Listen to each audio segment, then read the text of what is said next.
D'ailleurs, sur Viking, je m'étais blessée bêtement, mais vraiment bêtement.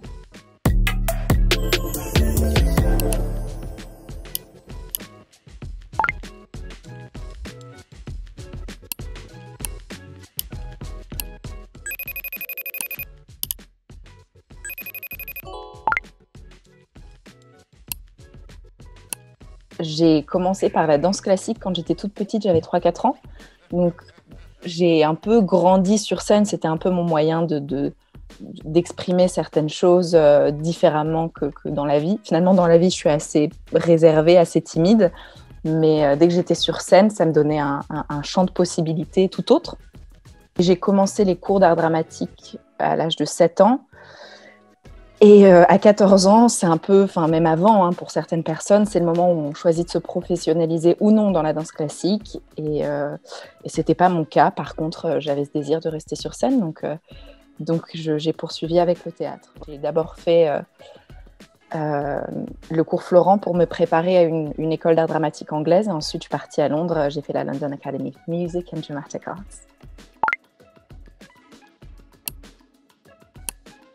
En arrivant à Londres, j'ai tourné dans mon premier film américain qui s'appelait The Legend of Hercules, qui était un blockbuster, voilà, un peu teenager, qui m'a par la suite permis de tourner dans Viking. Et donc ça s'est un peu enchaîné comme ça. Donc j'ai fait pas mal de séries historiques, de films historiques. Donc c'était ça, j'ai saisi des opportunités. Après, moi, ce qui me manquait après quelques années passées à Londres, parce que j'ai passé 6 ans là-bas, c'était d'être identifiée en tant qu'actrice française. Et ça me manquait vraiment parce que j'ai quand même grandi. J'ai grandi entre Paris et Londres, mais plutôt Paris quand même.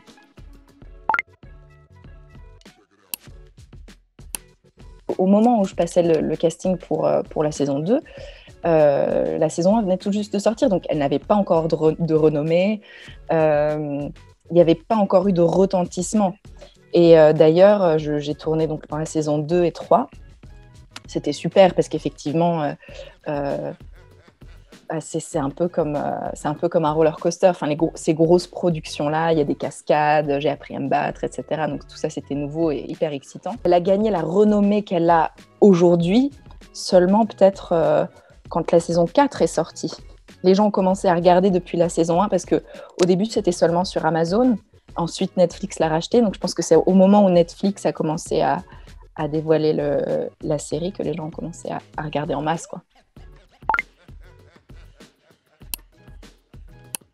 Effectivement, la danse m'a beaucoup aidée, m'aide pour les cascades, mais je pense que j'ai appris quelque chose d'important avec la danse classique, c'est la rigueur, parce que le métier d'acteur, c'est beaucoup de rigueur, c'est beaucoup de discipline, beaucoup de rigueur, et notamment pour tourner dans des séries internationales, j'ai dû travailler mon accent, que ce soit mon accent anglais-britannique, que ce soit mon accent américain. Dans Viking, j'ai un accent scandinave, un peu inventé, parce que c'est un accent qui est censé être le nordique, enfin le Old Norse de l'an 800. Mais donc oui, ça demande énormément de rigueur. La plupart du temps, oui. Tout ce qui est combat. D'ailleurs, sur Viking, je m'étais blessée bêtement, mais vraiment bêtement. On commence très tôt. Il y a beaucoup de fatigue en fait, qui s'accumule. Et c'était une scène toute bête où on devait sauter des bateaux.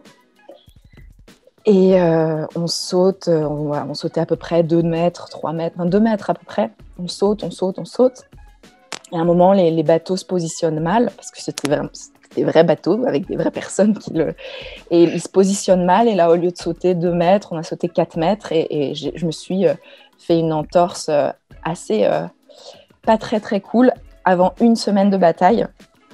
Ce qui fait que j'ai passé la semaine à prendre des antidouleurs pour pouvoir faire mes cascades moi-même que j'avais répétées pendant 1 mois. Alors ça, je me suis battue pour pouvoir me battre parce que alors je ne sais pas si c'était parce que c'était une production française, parce que c'est Netflix France quand même. Et au début, les scènes de combat, c'était vraiment pour les guerriers de la série, quoi. Et on savait que la bataille finale allait arriver. Et je leur ai dit, écoutez, Marianne, c'est quand même la chef de la fraternité. est-ce que moi aussi je vais pouvoir faire partie de cette bataille, avoir des combats, des cascades et tout. Je dis non, on pensait plus, c'est plus pour les mecs et tout. Et je dis non, mais je sais me battre en fait, j'ai fait quelques années, regardez mon travail. Et après, de grandes discussions, et aussi parce que le chorégraphe de cascade me faisait confiance, ils m'ont donné une petite chorégraphie aussi. Je suis très contente.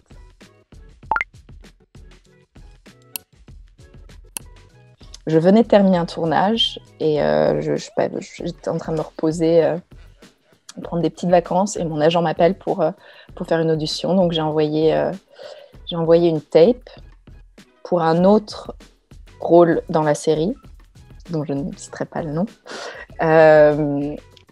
Finalement, le showrunner a beaucoup aimé ce que j'ai fait parce que rien n'était pas encore écrite et a décidé de développer un personnage pour moi. Donc j'étais très flattée et très heureuse de faire partie de l'aventure.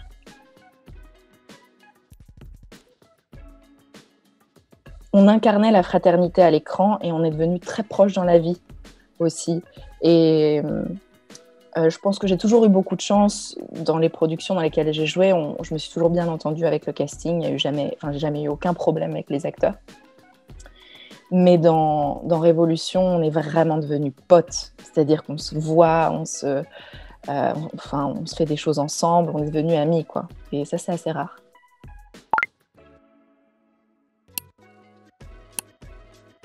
Alors, c'est complètement différent. C'est-à-dire que c'est un autre exercice. On pourrait le rapprocher, c'est comme ça que je décrivais ça à mes amis, quand j'avais 8 ans, dans la cour de récréation, on disait « Ok, alors là, tu vois, cette grille, on va dire que c'est le mur des potions, et on va dire que moi, je suis une sorcière, et on va dire que, tu vois, le morceau de bois que je prends, et on va dire que c'est la baguette magique et tout. » Et les jeux vidéo, c'est un petit peu ça. C'est-à-dire qu'on est dans un espèce de gymnase, avec des caméras tout autour, et on a un espèce de costume, une espèce de costume de legging, très étroit, tout noir, avec des points. Toutes ces caméras, je ne sais pas combien il y en a, mais il y en a énormément, vont capturer les mouvements. Et après, c'est incroyable ce qu'ils peuvent faire sur ordinateur. C'est-à-dire qu'ils peuvent vous transformer en ours, ils peuvent vous transformer changer de coupe, de couleur. Tout d'un coup, un mec devient une fille. D'ailleurs, le personnage principal de Assassin's Creed Valhalla, tous les mouvements ont été faits par un mec, mais après, le personnage peut se décliner en féminin ou en masculin, donc c'est génial. Et il y a un côté un peu surjeu qui est très, très drôle. Mes partenaires qui avaient déjà fait des jeux vidéo m'ont dit this is time for your overacting, pour ton surjeu. Et c'est très drôle. D'ailleurs, il y a quelque chose, c'est beaucoup plus théâtral. Ça se rapproche beaucoup plus du théâtre. Et ouais, on s'est éclaté. C'est trop drôle à faire. Merci beaucoup.